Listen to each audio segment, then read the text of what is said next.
Today's psalm is Psalm 49, and it's a psalm all about wisdom. Wisdom in the face of a riddle. The psalmist talks about a riddle, and his riddle is the riddle of life and death.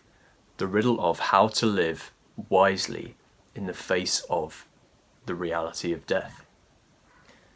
So on that cheery note, let's read the first few verses. Hear this, all you peoples. Listen, all who live in this world, both low and high, rich and poor alike. My mouth will speak words of wisdom. The utterance from my heart will give understanding.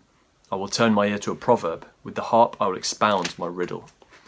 Why should I fear when evil days come, when wicked deceivers surround me, those who trust in their wealth and boast of their great riches? No man can redeem the life of another, or give to God a ransom for him. The ransom for a life is costly. No payment is ever enough, that he should live on forever and not see decay.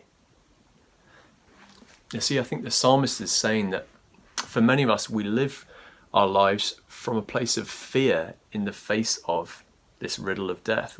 Our whole lives are consumed with how can we escape death? And it's a riddle because obviously we can't. And so it's an invitation to pause and consider, actually, what is it that is driving my life? Am I living from a place of fear? So the whole psalm, in fact, causes us to pause and reflect and consider. There's this word Selah, which is given twice in this psalm, and you'll see it in other psalms, and no one really knows exactly what it means, but the thinking is that it just means pause. It's an invitation to stop and reflect, and to particularly reflect on the verses that have just come before when we see that word Selah. And to me, this whole psalm is an invitation to pause and reflect and think.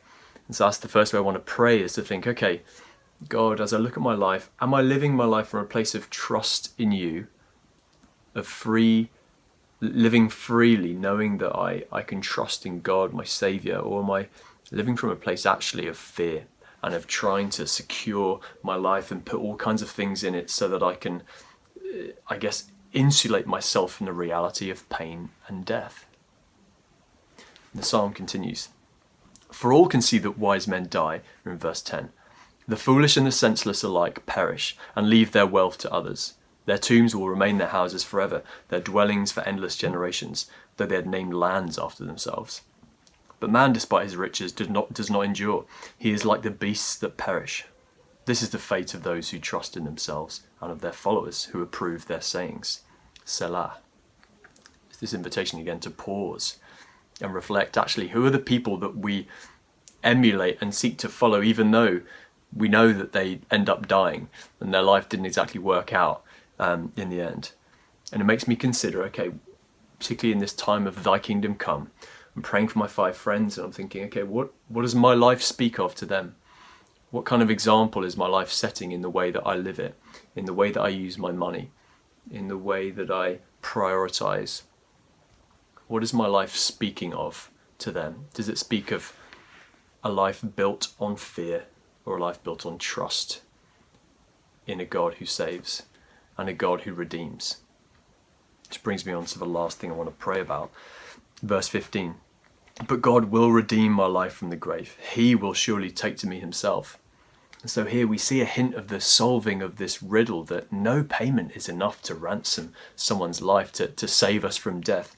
And yet we see a hint here which to me points towards Jesus, the one who redeems us, the one who offers a life beyond death, a life that starts now, but a life beyond death. And so there is no fear for us. There is no need to build our lives on fear, thinking of just the next span of years that we have ahead of us and we've got to make the most.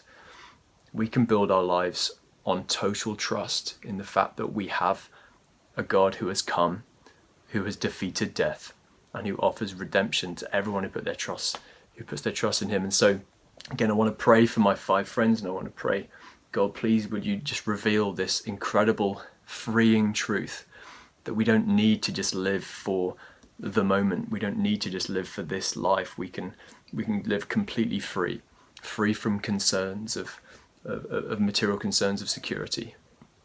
Please help my friends to see that. Please show yourself to them. So there you go, a few things to pray for. Have a good pray, and I'll see you soon.